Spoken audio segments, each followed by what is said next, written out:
अस्सलाम वालेकुम दोस्तों, आज हम अपने लेसन नंबर 2 पे जाएंगे। लेसन 2 ये है कि हर ज़ुबान का एक बिल्डिंग ब्लॉक होता है। जैसा हर इमारत ईंटों से बनी होती है, इस तरह हर ज़ुबान का जो बिल्कुल बेसिक यूनिट है वो अल्फ़ाबेट्स हैं।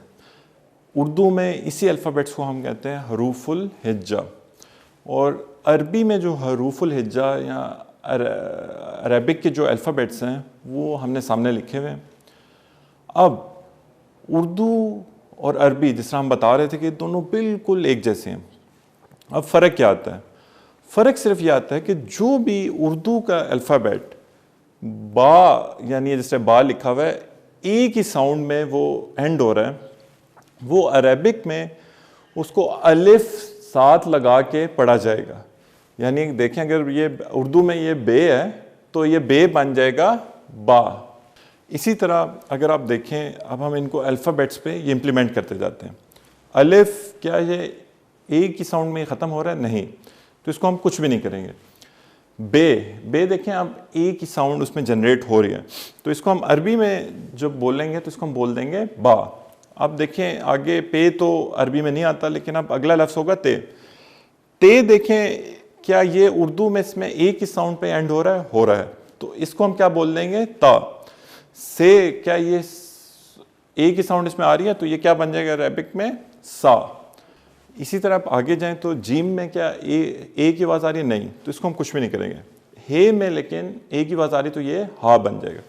खे में भी देखें एक ही साउंड एंडिंग उर्दू में आ रही है तो ये खा बन जाएगा। अब हम वापस आते हैं, क्या दौल में एक ही साउंड आ रही है? नहीं।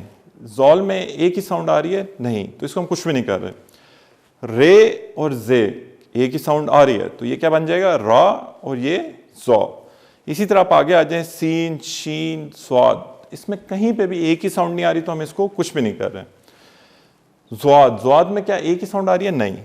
तो में क्या ते और जे में क्या उर्दू में एक ही साउंड आ रही है? हाँ, तो इनको क्या बोलेंगे? ता और जा।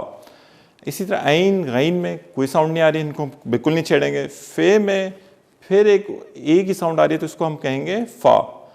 काफ में कोई ए साउंड नहीं है तो इसको हम कुछ भी नहीं करेंगे। इसी तरह अब काफ, लाम, मीम, नून कुछ भी नहीं करने की जरूरत, लेकिन हे फिर एक ही साउंड पे एंड हो रहा है तो इसको हम बना देंगे हा।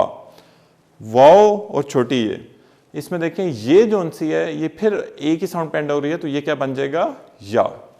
तो ये तमाम अल्फाज हैं जिनको आप अरबी में जब ट्रांसलेट कर रहे होंगे तो उनको या अलिफ उनके साथ ऐड करेंगे, और बाकी ये हरूफुल हिज्जा या अल्फ़ाबेट्स अरबिक के आपके ये होंगे। और इस पे अब हम आगे इसको मज़ीद अगले लेसन में बिल्ड करेंगे।